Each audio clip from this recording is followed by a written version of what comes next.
Welcome to the legacy of Venerated Ānanda, Vegan, Wisdom, Memory, and Devotion, Part 1 of 2.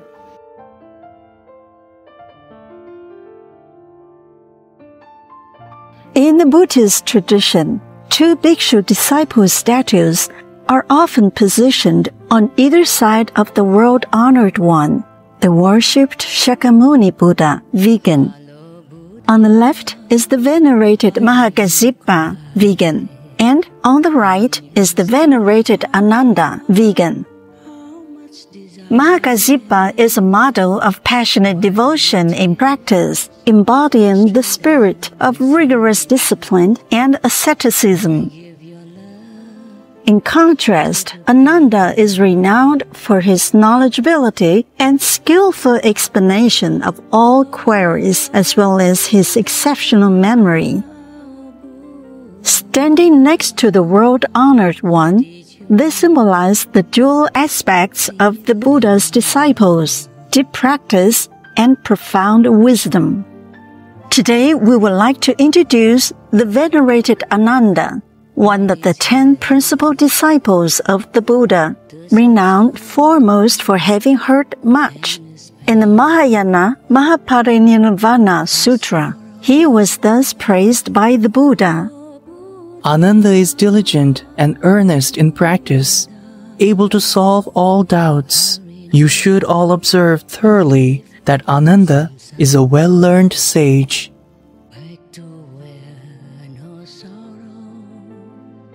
Ānanda was also the Buddha's attendant, the one closest to the Buddha, who listened to most of his discourses.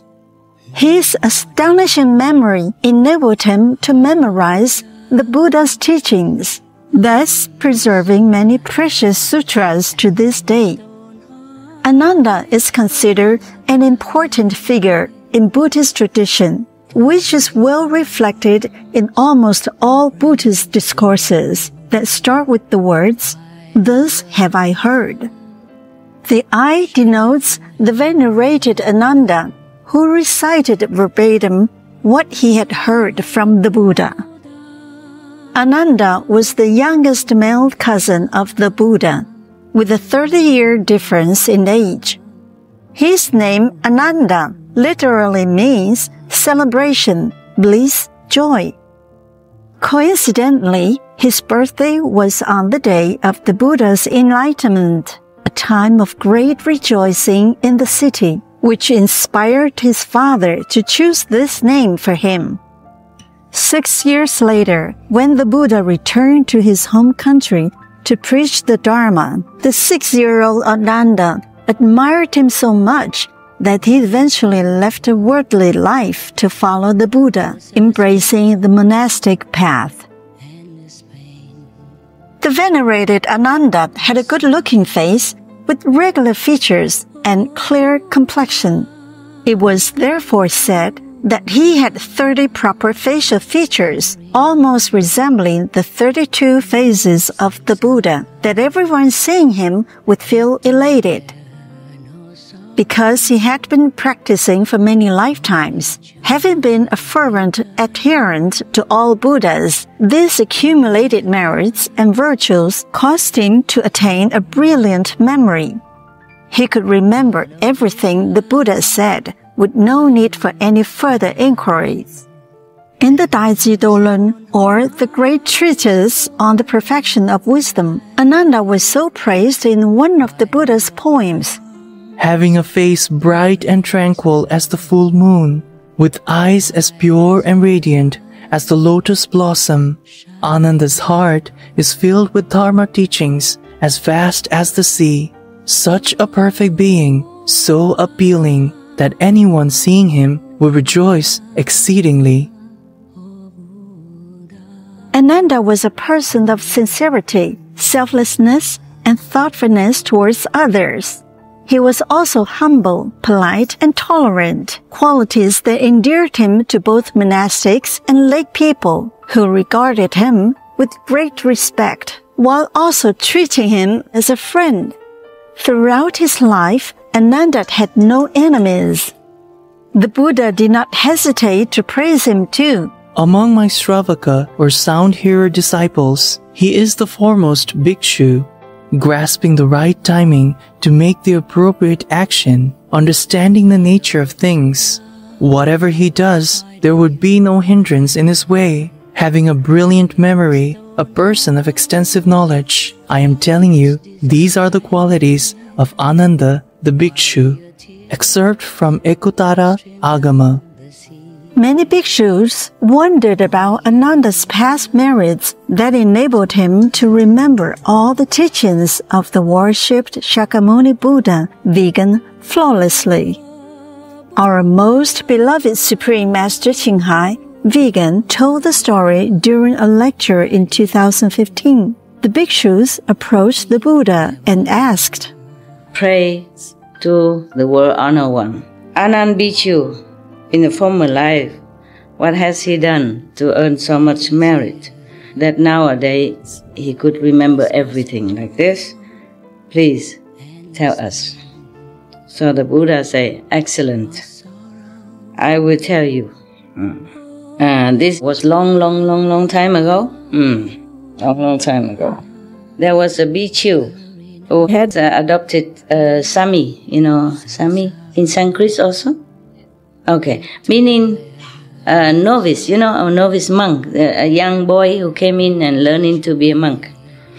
Every day, he make him learn the sutra by heart, very diligently, on time, and never fail. Yeah. If this Sami recited the sutra, the teaching and all that according to the time schedule, then the bhikkhu was very happy. Yeah. If not, then he was upset and sometimes reprimanded him, scolded him. One day, after a difficult alms round, with little food, the Sami returned late and missed his recitation schedule. The next day, while begging for food and crying, a wealthy person asked why he was upset. The Sami explained, "My master is very strict. If I follow the recitation schedule, he is happy. If not, he scolds me. Begging for food isn't always predictable, and sometimes I can't return on time to complete my tasks." So the rich noble gentleman said, "Oh, so from today then, you just come to my house. We always have enough food. I will always give ample food for you and your master. So you never have to worry about food anymore. Then you can have time and concentration to recite the Buddha Sutra." Yeah, wow, that's very nice. Yeah. So since then, you know, yeah, he always go there and has everything he need, and master and disciple very happy, happy ending.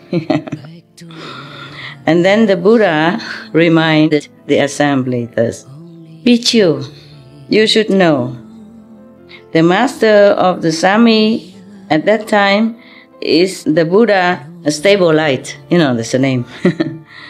And the Sami at that time is the past reincarnation of myself." Yeah. The noble gentleman who offer food every day to the master and disciple, that was Ānanda.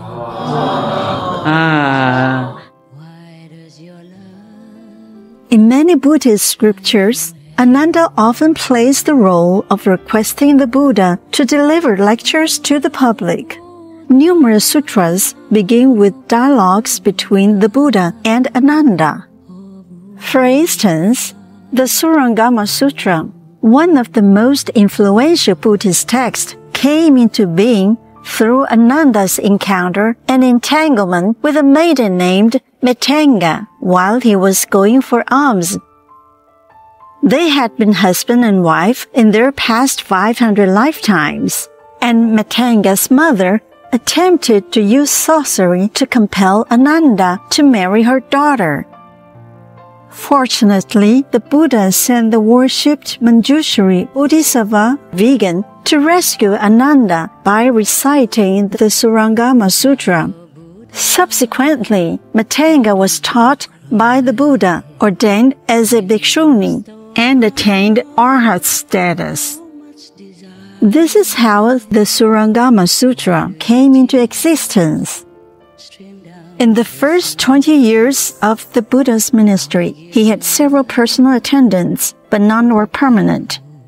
By the time the Buddha reached around 53 years of age, he realized the need for a dedicated, permanent attendant, as his previous attendants had not performed their duties satisfactorily, and his need for reliable assistance grew more pressing with age.